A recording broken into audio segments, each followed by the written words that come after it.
Bum bum bum bum bum bum bum bum bum bum bum bum. The Peter Dislike Show. Bum bum bum bum bum bum bum. All right, please pray as hard as you can for me today. I'm going to be talking to another potential roommate that I might move in with. And an observation I made about roommate situations. You guys remember over the summer I was in Taiwan. I was staying in hostels over there. I had plenty of roommates. One thing I noticed is that I didn't always have perfect chemistry. I had some bad chemistry with some of those roommates too. The difference is that I packed very lightly for the trip. And when I would have one of those bad chemistry moments with the roommates or even with the owner of the hostel or the employees there, in the back of my mind, there's always the option of just walking out the door, right? It would literally take me 10 minutes to get everything out of the door. And so when I had those bad chemistry moments, and uh, it seemed like hell was going to break loose, it didn't seem like that big of a deal. And unfortunately, I was living in a house with a few others, and I didn't have good chemistry with the person the owner had hired to manage the place. And long story short, it ended with him being fired. And part of the problem was that I had everything that was near and dear to me in that house. I didn't have a storage locker at the time. I'm an artist.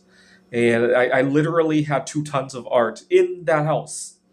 And so when I would get into a disagreement with him or with one of the roommates, and I would worry about something happening. I couldn't just leave the house and go look for an Airbnb or go home to my family. Couldn't really do that very freely because I worried that he would take revenge on my stuff. You got to understand, my art's very near and dear to me. The other problem is that, obviously, compared to Taiwan, the other problem here is that I have a job here, right? And oftentimes I don't want my work to be interrupted by housing stability kind of issues. And so basically, I made myself vulnerable. So after I got home from Taiwan, I vowed to not keep too many near and dear things at home. I have a storage unit. I moved a lot of things there. That way, I can free myself in being myself when I negotiate with my roommates, right? And so, which is kind of a bummer because let's face it, I'm very proud of what I'm doing and I like to show off my art, but it created a little bit of a tricky situation with these roommate situations. I love it when I get into a disagreement because all of these disagreements start small, right? Even the one that led to my apartment manager getting fired, that one started pretty small too. The problem is that I didn't have room to navigate it, right? And then I had another house. I was living with a friend of a friend. He owned the place, and he's a heavy drinker. I won't say he's an alcoholic because he has the good sense to not drink when he knows that he has something going on later in the day, right? But he's a heavy drinker, and the other problem is that one of our other roommates, not a drinker, but she would complain that I left the toilet seat up. She would complain about petty things like that. Now, here's the thing. I have grievances too that are probably on par with that, right? So I have food allergies. When somebody leaves dishes in the sink, it makes it difficult for me to use. I often have to put on gloves to take care of that. Oftentimes, my gloves disappear. And you know what? I've never complained about that. Just because I keep my mouth shut doesn't mean that other roommates are not offending me in some way, right? Especially when you're comparing them to somebody leaving the toilet seat up or something like that, right? And she complained that one day I made her late for work because I was in the shower for too long. Can you believe that? I mean, I have grievances that are like that too, right? There have been times where I couldn't use the bathroom. I headed off to work, needing to use the bathroom the whole trip. And that was probably dangerous in a way too, right? I didn't complain.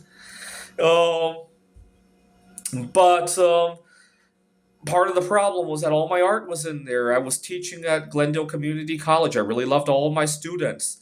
A former student of mine actually went to the state fair here in Arizona with me, and that's how much I get along with my students. And to have housing instability jeopardize all that, it really wrecks with me. And so, oftentimes I bend over backwards to accommodate and then it gets out of hand, right?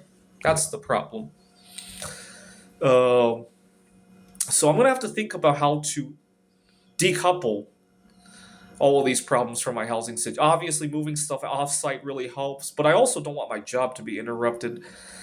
So, I hate the fact that I can't leave my stuff in the house anymore. I really love showing all that stuff with my roommates, but I know it creates a lot of anxiety to me every time I negotiate. So, anybody has a solution, you feel free to comment as well. But just my own observation with my stuff safely tucked away in this. Now I just have to make sure I don't get into an argument with the owners of the storage unit. Right? I don't frequent that place, so it's probably not going to. I usually try to go off hours where I don't have to run into too many people. So that's probably not going to happen. This is the Peter Dislike Show. Bum bum bum bum bum bum bum bum bum bum bum bum. The Peter Dislike Show. Bum bum bum bum bum bum bum.